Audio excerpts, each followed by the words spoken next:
What's up, motherfucker? Welcome to the Powerful Comics Man podcast. This is Ganito Lang Yan with Comics Man. The great, the legendary, the one and only Manny Pacquiao has retired from boxing. Okay? And as a fight fan, as a combat sports fan, this is kind of huge news for me. Okay? Admittedly, I am a fan of Manny Pacquiao, especially the boxer, Manny Pacquiao, the boxer. Of course, ever since his success in boxing, may mga ginawa si Pacquiao later on in his career na hindi gaano kaaya-aya, 'di ba? In the perfect world, alam mo, as a Pacquiao, as a politician, pwede naman pero I think hindi siya he got into it way too early. I think Pacquiao could have been an amazing politician if only meron siyang mga karagdagang attributes about him, which unfortunately in the eyes of many he lacks. Okay, so but before we continue, let's please subscribe to the podcast. We are on Spotify, we are on Apple Podcasts, and basically every podcast platforms. And of course, you're watching this right now on YouTube. And we also have a Facebook page. All at Comics Man. Yan, nakalagay naman dyan. No? Okay, so like, subscribe, check out comicsman.com for more info and other stuff about that I do. All right. So, how do we start dito about Manny Pacquiao? Let's pull up some stuff. Okay, so teka, punta tayo dito sa kabilang scene. Wait. Okay. Yun. Pacquiao announces retirement from boxing. And this is huge news, a global news, 'di ba? Because alam mo yun, we are so used to Manny Pacquiao, and also a lot of Filipinos are a little bit too local yung pag-iisip. Kumbaga hindi masyadong nare-realize kung gaano kalaki si Pacquiao sa buong mundo. Kung gaano siya, kumbaga, I would even say dinidiyos siya ng mga boxing fans. Not just here in the Philippines, not just in the US, but everywhere. People from Africa, people from Japan, people from anywhere there's boxing, kilala si Manny Pacquiao. And it's a very rare talent to be like that, to reach that status, especially in a very lucrative world sport of boxing. Never mind the achievements, just the fame. Okay, just the fame. But of course, the achievements speak for themselves. Hindi ko kabisado lahat. How many times he's become a champion. The championships in different weight classes, eight weight classes, and of course his record, his highlight reel, his knockouts, diba? His demeanor.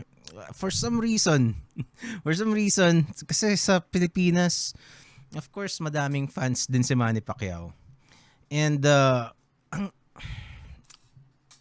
unfortunately, he's made decisions na hindi talaga magugustuhan ng mga Pilipino . na yung mga boxers or yung mga celebrities, nakakasawa na kasi yun. Parang biglang nakatikim ka lang ng konting kasikatan. Tatakbo ka na ng magiging politiko ka na. Ganun. Hindi talaga that never sat well with Filipinos. Um at least ever since na buhay ako, 'di ba?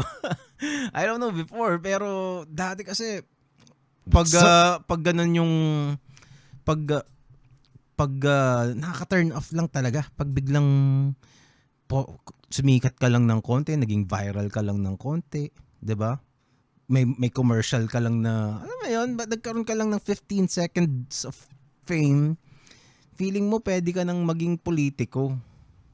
So, it's especially before nung wala pang social media, 'di ba? Nung wala pang internet, which is the era where Pacquiao came from.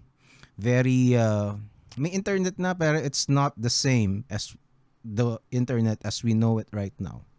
So, may broadband na noon pero wala pang mga social media. And I would think, like I said, as i-ano muna natin, i-compartmentalize muna natin. I want to talk about Pacquiao the boxer first. And then later on, we're gonna talk about Pacquiao the politician. And okay, so Pacquiao the boxer. Kumbaga, like I said, the achievements speak for themselves. But apart from that, what I like about Manny Pacquiao is the story. Kumbaga from if you're gonna let's watch let's check out his his what do you call this? His eto tong video niya with yung kanyang announcement. It's it's an unbelievable story. Meron ako napanood na documentary tungkol kay Pacquiao dati. Pinakita niya kung saan nakatayo yung bahay nila dati. And nasa gubat sila. Kumbaga wala sila sa main road, wala silang kuryente. If I remember it right, 'di ba? And may mga gera-gera pang nangyayari dun sa lugar nila eh. Parang may kinukwento pa siya dati na merong nahuli yung mga sundalo ng mga NPA ata or basta yung mga rebelde. Probably baka mga Abu Sayyaf, mga ganun. Abu Sayyaf or NPA, probably Abu Sayyaf or MNLF. Basta mga kalaban ng gobyerno. Naggera sila doon sa malapit kina Pacquiao. And I had a few training. I had a little bit of experience training boxing. Okay? And nakita ko yung mga trainer na nagte-train sa amin sa Elorde. Sa Elorde naman lang ako pala. Yan, mga ganyan ang itsura nila. And dati pag nakikita ko sila, parang wow, parang ganito si Pacquiao dati. 'Di ba? Parang they're as ordinary. Pag makikita mo yung mga trainers dun sa gym, dun na sila natutulog. Tapos nakita ko yung sleeping quarters nila, 'di ba? Parang hindi naman sila kawawa, 'di ba? It serves the purpose pero it's not the nicest accommodations dun sa kalagayan nila. And whenever I see especially these set of photos na etong mga pictures ni Pacquiao nung bata pa siya when he's starting out. Alam mo yun, hindi ko alam kung sino kumuha nitong mga photos na to kasi ang ganda eh. Di ba? Ang ganda ng pagkakuha eh. Parang mukhang professional yung kumuha. Siguro sa magazine tong ano, itong pictures na to. Hindi ko alam. Pero you can see the hardships. Etong wala nga siyang matinong ano eh, gym equipment eh. Ang ginagawa niya para makapag sit ups improvised na bench, sit up bench siguro tawag diyan. And di ko alam imagine from this situation. Well, actually medyo mas matanda na siya ng konti dito kasi nung bata siya talaga dun talaga yung sagad sa hirap eh. Kasi hindi pa siya nakakapagtrabaho. During this time at least kumikita-kita na siya as a boxer, 'di ba? Until makarating siya sa level na to, 'di ba? One of the richest celebrities. I think the richest celebrity pa nga siya. Hindi ko alam kung sino mas mayaman sa kanila ni Chris Aquino tsaka ni Sharon Cuneta. I think sila yung tatlong pinakamayaman na celebrity eh. But alam mo yun, I think that is, if there's one thing that I would say kung ano yung legacy ni Pacquiao, given na yung pride na binigay niya sa bansa, given na yung heart, given na yung skills, pero ang pinaka magandang nagawa ni Pacquiao para sa akin is to prove he's the ultimate proof na yung mga mahihirap pwedeng umasenso sa buhay. 'Di ba? So, kasi Pacquiao is a very unique individual, especially a Filipino. A very unique Filipino kasi he experienced every single level ng social status ng Pilipinas. Well, he probably skipped yung ibang middle class, 'di ba? Yung pagiging middle class. Kasi from very malamang naging middle class din siya at least for a few years, 'di ba? Pero from dirt poor, literally walang kuryente. Ako kasi lumaki ako sa probinsya. Nakita ko yung mga kapitbahay namin sa probinsya na I would presume kasing hirap ni na Pacquiao dati. At makikita mo talagang mahirap sila. Kumbaga, kung yung mga mahihirap sa probinsya, ikukumpara mo dun sa mga mahirap dito sa lungsod, sa city, parang tingin ko mas madami pang opportunity. Mas okay pa yung kalagayan ng mga urban poor kaysa dun sa mga rural poor. Kasi ewan ko hindi ko alam, pero kung mamimili ako kung saan ako magiging mahirap dito, magiging squatter na lang ako sa syudad. Tingin ko mas madali yun. Feeling ko lang kasi hindi ko naman naranasan yan. Pero feeling ko mas madali pang maging yun nga, mahirap sa syudad kasi at least meron kang pwede kang mamalimos, 'di ba? Doon sa probinsya hindi ka makakapamalimos doon eh. Hangga't hindi pa tumutubo yung mga kamote mo, hindi ka makakain. So talagang gutom.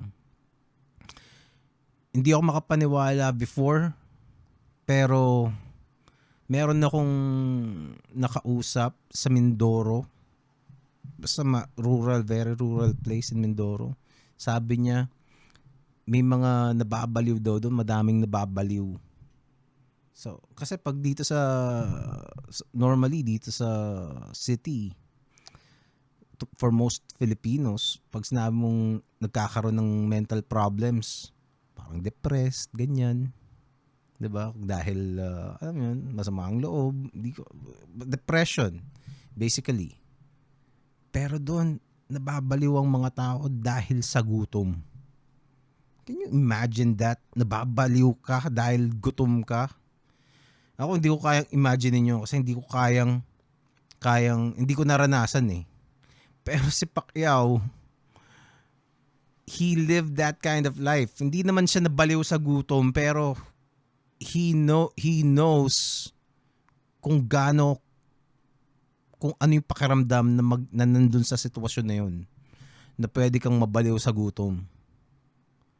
And then eto napakayaman niya na hindi mo alam mo yun, you can't even dream of becoming how rich Pacquiao is. Most people do not even have the capacity to dream na magkaroon ng kasing rami na pera niya.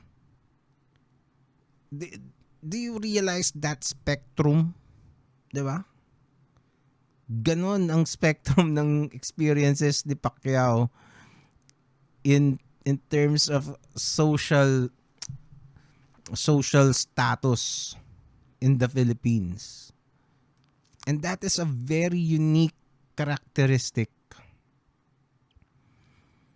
And against all odds, yun ang pinakang malaking takeaway ko from the career of Manny Pacquiao as an athlete, as somebody who pursued a dream. Yun yung yun yung isang I see him as an athlete and a dreamer. And I don't know how much ang kung gaano ka lakas yung naging impluwensya ng swerte kay Pacquiao kasi ano rin yan eh. Kasama rin yan eh, 'di ba?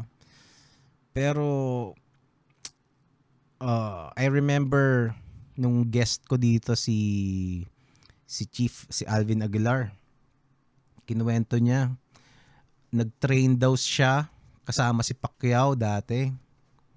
Tapos Pacquiao back then is already in his mid-30s. So hindi na siya yung prime Pacquiao. Na end of the prime Pacquiao na siya. And nung nag-jogging sila, may kasama silang mga 25, mga ganun, mga talagang bata, 'di ba? Malakas talaga yung katawan. Nung nag-jogging sila, iwan daw talagang yung mga bata, iwan kay Pacquiao eh. 'Di ba? Kumbaga hindi nila kayang sabayan si Pacquiao. So, at 35, so it only shows the kind of character, the kind of discipline this man has. Kasi to hone your body like that and perform in peak level as if walang nangyayari, as if time is not is not an issue at all. Kasi even now at 42 years old, he has retired. He can still go toe to toe with many of the top boxers in his division. Hindi ako masyadong familiar sa mga boxers ngayon eh, pero in his last fight, parang there are people who may mga nagke-claim pa na pwedeng panalo siya, 'di ba? Or at the very least hindi siya binugbog. He was never in his career he was never totally annihilated except when he got knocked out, of course. But it was still competitive until that final punch that got him, diba? But as an athlete, as somebody who went out there to catch a dream, I think there are very few people in the world who is like Manny Pacquiao. Literally from the lowest, bottomest, alam mo yun, uh, ano bang tawag sa Tagalog yun? Yung kalagayan ng buhay sa Pilipinas. Tapos, alam mo yun, he's basically a billionaire in pesos, di ba? Dun sa SALN niya, nakalagay yata 3.2 billion pesos ang net worth niya. Feeling ko mababa pa. Baka may mga hindi pa siya dineclare, di ba? Pero hindi natin alam. Pero 3.2 billion, tama ba? Baka kay Cynthia Aguilar yun. Baka kay Cynthia Villar pala. Basta, bilyonaryo siya, okay? And it's unreal. It's unreal. Very few people in the world has experienced what Manny was able to accomplish. Not just in sports, but in life. I think that is his greatest achievement. To prove that Filipinos from the lowest tier of society can rise to the highest, to the top of it all. And yun, actually I'm not gonna talk about Manny as an athlete completely, as a boxer, kasi madami nang gumawa nun. I think it's Manny as a person, Manny as a dreamer, Manny as an achiever. That is my take. But then unfortunately, he got, I believe he got talked into politics. Syempre, sa Pilipinas, madaming pag nagiging sikat ka, madaming mga alipores na mga ano bang tawag doon? Madaming mga biglang magsusulputan na makikisakay sa popularity mo, especially nung panahon niya, 'di ba? Na mga politiko biglang best friend siya, 'di ba? Biglang kasama niya sina Mayor, sina Lito Atienza, sina Chavit, Singson, sina First Gentleman, 'di ba? Sina Arroyo, 'di ba? So, and I don't know. I suppose it's not unreasonable to assume that somebody, yun pa lang yung mga kilala natin. Siyempre sa kanila, sa Jensen, malamang yung governor niya, yung congressman niya, yung mayor, lahat ng mga maimpluwensyang tao na pwedeng makinabang sa popularity ni Pacquiao. And also, mga sugarol yan eh. 'Di ba? Alam naman natin lahat, Chavit is into gambling. So, nakita nila meron silang pwedeng i-build up, 'di ba? So, monetarily, nakinabang din sila sa husay ni Pacquiao. So, I don't know the story about that. Pero long story short, he got into politics. And what's unfortunate kasi is, alam mo yun, kasi getting into politics is the right of every Filipino. Lahat meron tayong karapatan. If you are in the right age, you have the means, hopefully meron kang kakayahan na kumbaga skill, meron kang dunong to perform the task. Ideally, kasi may madaming mga hindi naman marunong, 'di ba? Pero may pera lang, they get into politics. Everybody in the right age can run for office in the Philippines. Okay. I'm not gonna take that against Pacquiao. But then again, like I said earlier, yung meron lang talagang turn off factor sa Pilipinas na parang, oh shit, eto. Baka meron kang nakikilalang politiko na o kaya nagugustuhan mo na na personality. Tapos pag nabalitaan mo na putya, tatakbo pala. Nakaka-turn off eh, di ba? Parang, parang you start questioning na bakit mo ginagawa, kaya pala mabait ka kasi gusto mo lang tumakbo. But then again, hindi ko naisip kay Pacquiao yun na, alam mo yun, na peke siya kaya siya gustong tumakbo. Hindi ko alam I'm not saying this is the truth. Pero, ang feeling ko, parang he was talked into running. So, alam mo, sobrang sikat mo. Siguradong mananalo ka. Di ba? Siguro, ano yun eh. Mayat mayain kang, mayat maya kang sabihan nun, di ba? Madaming mga naloloko, di ba? Bawa, yung mga artista. Kala nila, porket artista sila, mananalo na sila, di ba? Tapos hindi naman pala, parang they just got talked into it.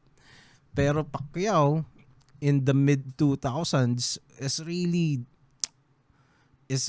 the real deal in terms of popularity, in terms of, I think popularity lang talaga eh.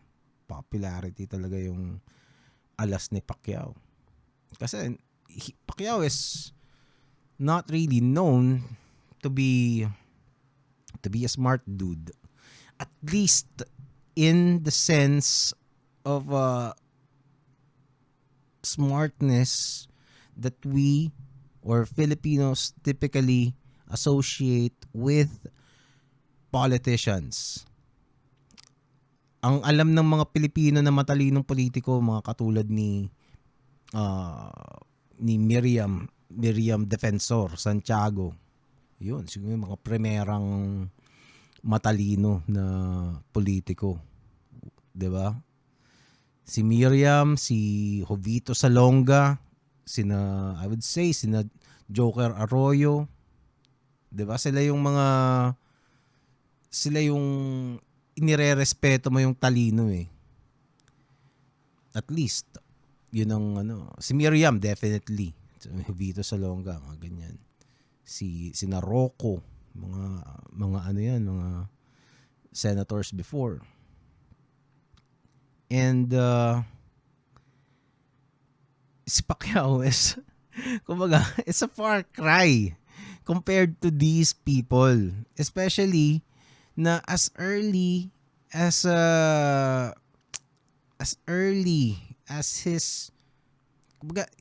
earliest stages pa lang ng ambisyon niya sa politika. Parang may nagsasabi ng pwede siyang maging presidente agad. 'Di ba? Presidente agad, 'di ba? Hindi ka man lang mag-mayor muna, 'di ba? I think in a perfect world, kasi during that time, mga pa lang si Pacquiao eh. Parang late 20s pa lang yata siya nung una siyang napadpad sa politics eh. Hindi ko alam kung Teka, tingnan natin. Manny Pacquiao. Google natin si Manny Pacquiao. Manny Pacquiao. Hindi retirement. Okay. Manny Pacquiao lang. Wikipedia. Let's see the Wikipedia entry ni Manny Pacquiao. Twitter. Okay. So let's see kung anong year siya naging senador siya 2016. First siya 2010 siya naging congressman.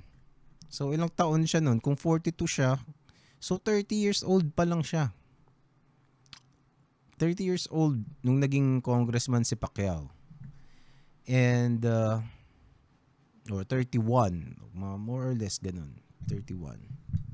30 or 30. Basta, around that time, di ko alam birthday niya eh. Uh, and it's, I think, kasi nung time na yon kasikatan talaga ni Pacquiao eh. By that time, parang tinalo niya si Cotto. I think yun yung mga yun eh. Dig. Nilabanan niya si Hatton. Hindi pa siya, alam ko hindi pa siya ano doon. Hindi pa siya politiko doon. Hindi pa nung nilabanan niya si Hatton, yun talagang pinaka-paborito kong Pacquiao moment. Pacquiao knockout eh. Yung legendary knockout niya kay Ricky Hatton. Yun. Tapos yung trilogy niya, 4 pala. 4 na laban na niya with JMM, Juan Manuel Marquez. But, so during that time, kumbaga parang the Filipinos are really, kumbaga talagang lumalangoy sa sa kasiyahan in the thought that we have a top tier, kumbaga pound for pound king ng boxing globally. 'Di ba? Na parang everybody during that time is saying that Pacquiao is better than Mayweather. And yun yung clamor eh. Labanan mo si Mayweather. Ganyan. Yun yung, of course, that's another story. And when Pacquiao got into politics and nakikita ng mga tao na alam mo yun, yung mga nakapaligid sa kanya are not exactly the most, alam mo yun, the most beloved public figures in the Philippines. Or kumbaga, for sure may mga fans din yan, pero kumbaga parang pag pinagdududahan yan eh, di ba? Di ba? It's nefarious, 'di ba? Hindi lang yung mga biggest na ano niya eh, na kalab na mga supporters niya eh. Even siguro yung in a local level, 'di ba? And by that time, it was too late. Ang dami niya ng when Pacquiao dipped his feet into politics, automatic, ang dami niyang naging haters. Kasi, as we all know, here in the Philippines, politics is a very divisive thing. Well, as in anywhere else in the world, probably, di ba? And you would have to choose your alliances, and a lot of people thought that his friends are not exactly the most trustworthy politicians around. So, alam mo yun. And Pacquiao himself, since he's not viewed as somebody like yun nga, sina Miriam Defensor Santiago. And alam mo yun, may mga nagsasabi pa nga na bobo si Pacquiao. With that, I would tell you right now, hindi bobo si Pacquiao. Okay? As a matter of fact, I would say Pacquiao is a genius. Genius. Madaming klase ng intelligences meron ang mga tao. Hindi lang academic, hindi lang tungkol sa performance mo, sa math, sa pagsasalita. Kasi yun yung isang yun yung isang pinagtatawanan kay Pacquiao, yung yung accent niya. Until now, malakas pa rin ang accent ni Pacquiao. Yung broken English ni Pacquiao, hindi yung mali-mali na grammar niya, hindi binibigay yung respeto para sa isang tao na sasabihin mong may dunong kay Pacquiao. Pero aside from the academic excellence, from mathematical excellence, yung physical, yung kinesthetic intelligence. Bawing-bawi naman doon si Pacquiao. So, merong kinesthetic intelligence, merong emotional intelligence, may ganun. Merong mga, yun sa mga artist, spatial recognition, mga ganyan. Yung mga may mga hindi magaling magaling sa math, pero magaling mag-drawing. Yun yung intelligence din yun. May mga, sasabihin mo, genius si Leonardo da Vinci dahil magaling siyang mag-painting. Di ba? So that's another form of genius. So in terms of physical abilities, Manny Pacquiao is a genius, 'di ba? Sa pagbaboxing, sa paggalaw. Alam mo 'yun, kung in a different scenario, kung makikipag, let's say, nagkaroon ng, kumbaga, nag-zombie apocalypse. 'Di ba? Sino mas gugustuhin mong kasama mo na feeling mo mas mabubuhay ka pag yun ang kasama mo? Si Miriam Santiago ba o si si Pacquiao? 'Di ba? Siyempre mas gusto mong yung makakalaban, makikipaglaban sa mga zombie, 'di ba? Kasi it's a different form of intelligence. It may not be the, alam mo yun, the default, yung default thing na nare-recognize mo ng intelligence for a lot of people, but it's still intelligence.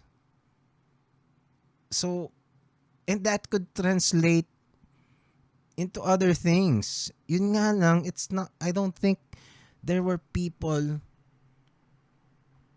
who told Manny that.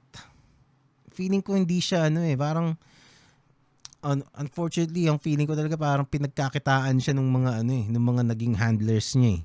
Kumbaga hindi siya tinuruan na, I don't know. Di ko alam kasi I don't want to judge. Di ko alam kung anong klaseng tao si Pacquiao in person. Pero it's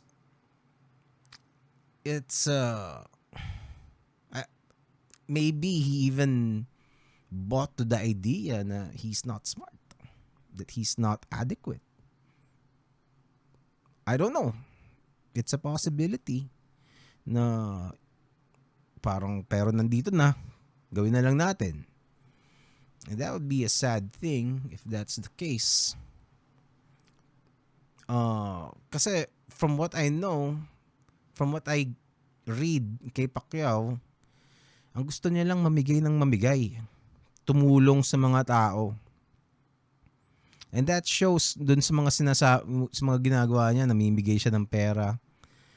Of course, there's a lot of things that you can say about that activity na alam mo, mamimigay ng pera. Hindi naman talaga nakakatulong yun in the big picture, of course. Kasi parang you're just creating dependency.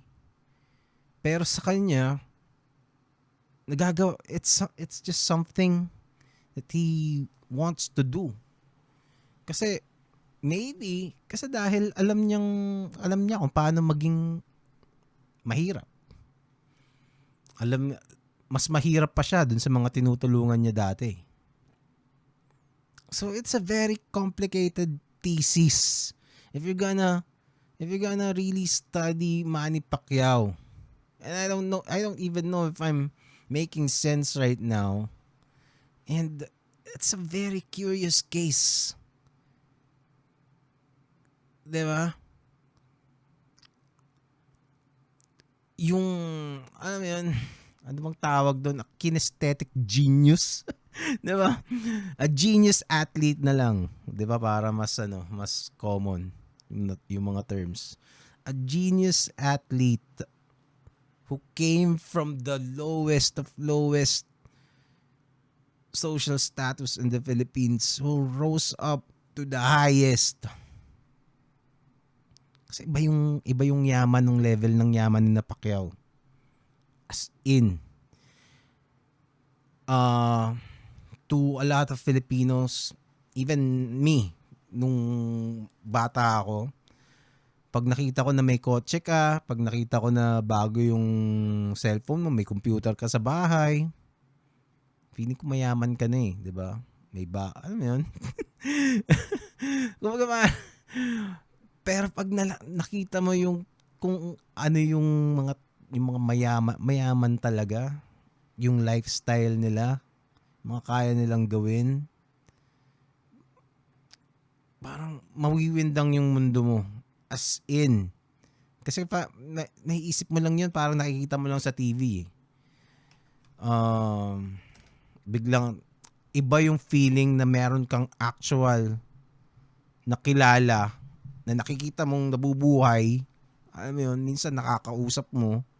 Tapos, alam mo yun, parang 50 million, wala lang sa kanya. Diba? 100 million, diba? Yung isang kinukwento ko before. Nagpagawa ng bahay. Tapos, 100 million yung pinagawa niyang bahay. Hindi niya nagustuhan, pinatibag niya.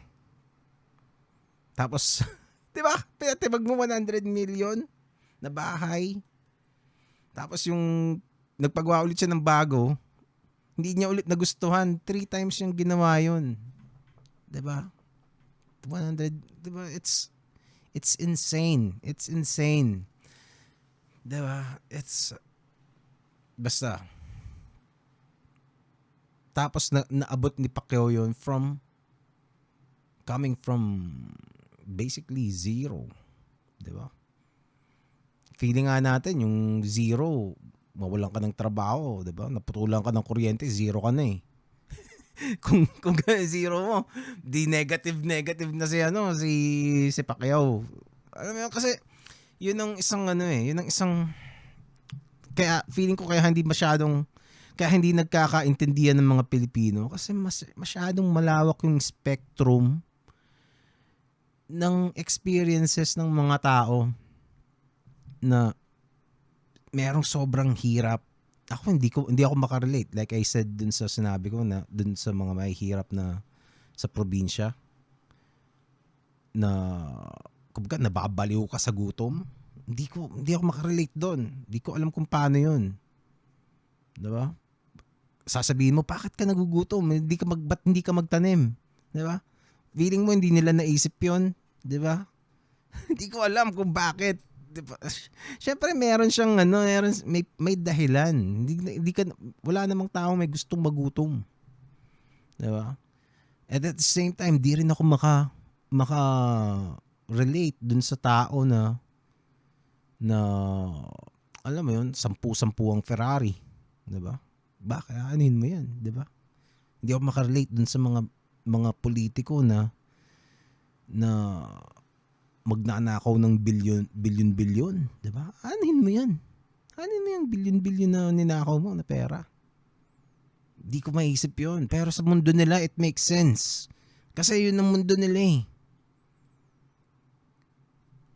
Sa akin, parang nasa middle class kami, 'di ba? Yun lang yung kaya kong i-process. So whatever yung mga gusto nung ibang tao alam mo yun, sa mga talagang mahirap at saka mga sobrang yaman, minsan di ko na gets kung bakit yung mga choices nila sa politics are like that. Kasi it's a very wide spectrum. And that is again what makes Pacquiao unique, kasi lahat yun nadaanan niya. Now, again, Pacquiao as a politician, would I vote for Manny Pacquiao? I don't know. I would not count him out just yet. Pero I just wish kung nagkaroon lang si Pacquiao ng siguro in a perfect world, in an ideal world, ngayong si Pacquiao hindi pumasok sa politika when he was 30. Naghintay siya na mag-retire bago siya pumasok sa politika. Tingin ko mas maanuhan ng mga tao 'yun eh. Kasi makikita ng mga tao na wow, ano si Pacquiao talaga. Kumbaga nakita niya na na-develop na yung yung personality, naging mature, nag-aral na, his English is way better now. Alam mo 'yun? Tapos he has experience talking to people, public speaking kasi pastor siya, 'di ba? Mas smarte na siyang tingnan compared to when he was still boxing. Kasi during that time, yung napanood ko na documentary nga about Pacquiao, meron dong isang scene, pikon na ako eh. Yung isang handler niya, si Ariza ata, para siyang binubuli, parang pagpirma ng kontrata, parang ano ba yan? Parang hindi siya nire-respeto talaga, na parang ang instead na ipabasa sa kanya yung kontrata, ang sabi sa kanya, you need to sign this, 'di ba? Just sign this. Tapos si Pacquiao parang nakatingin siya kasi hindi ni-explain sa kanya yung kung ano yung nakalagay dun sa kontrata. At least that's what it looked like, 'di ba? Tapos ang sabi lang sa kanya nung si Ariza ba 'yon? Basta one of his hindi yata si Ariza. The other one, the fat, mukhang Italian, parang ganun.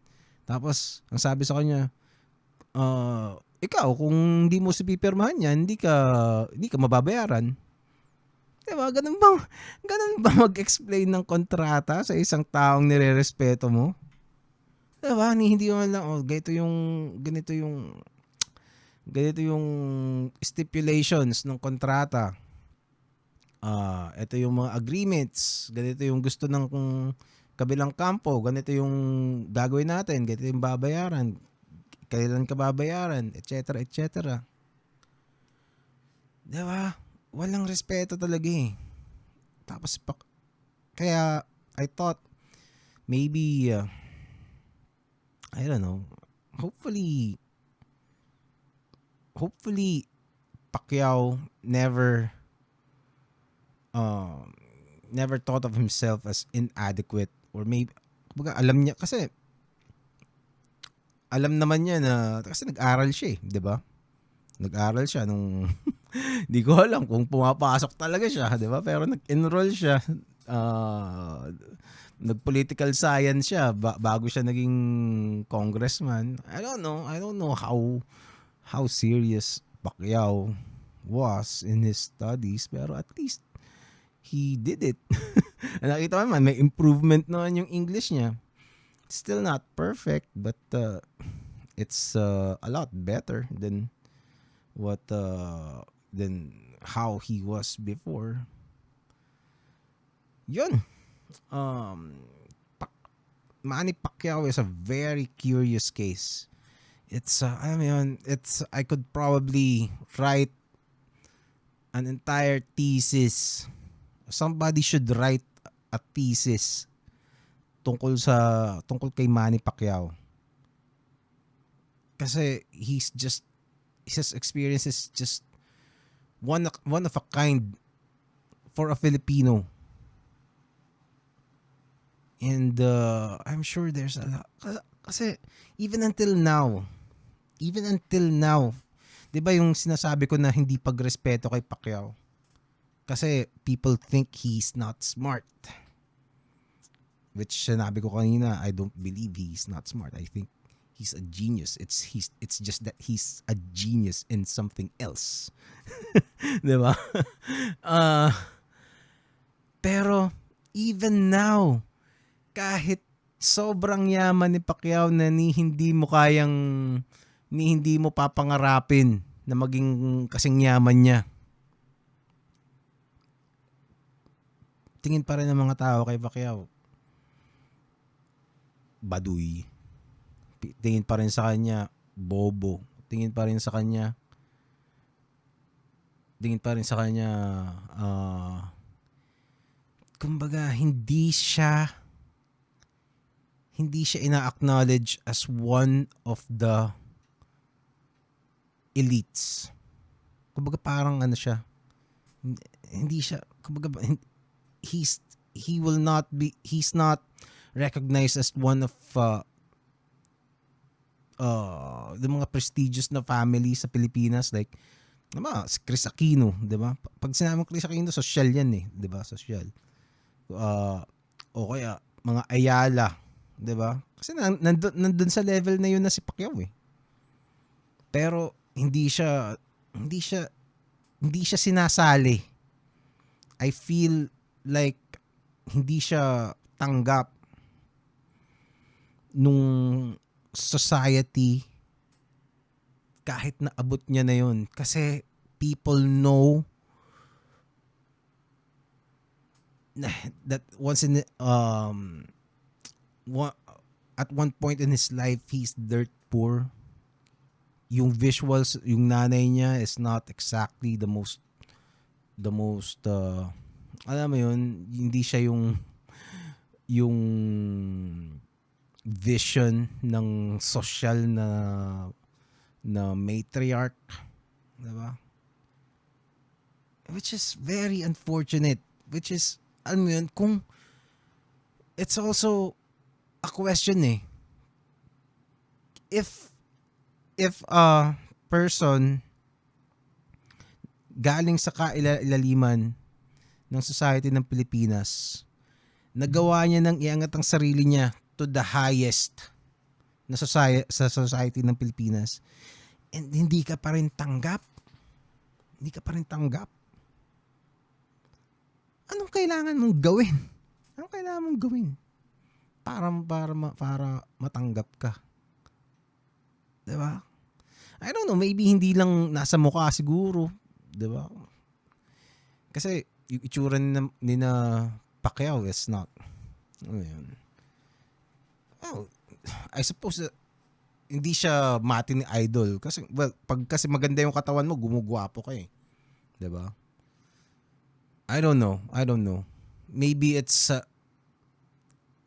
him and how his family carry themselves. Pero yung the next generation of the Pacquiaos mukhang social eh, 'di ba? Yung mga anak niya, ng mga boys, mukhang mga Inglesero eh, 'di ba?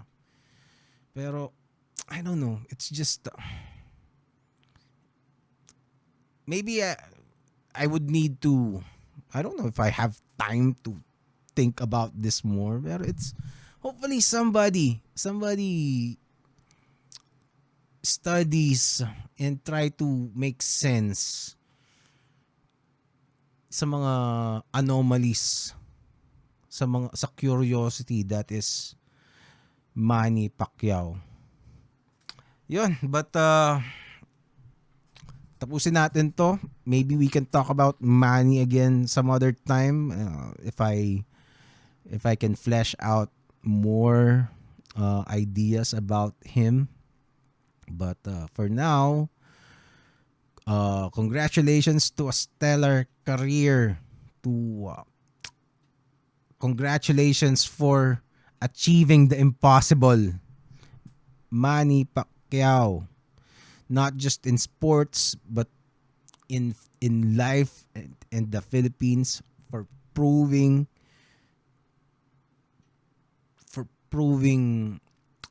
hope exists, even to the lowest of lows ng mga tao sa society ng Pilipinas. Congratulations, Manny Pacquiao. History will judge you in your political endeavor, and whatever happens, you will always be a hero to me, and I appreciate everything that you have done as an athlete and as a Filipino. All right. Powerful Comics Man podcast.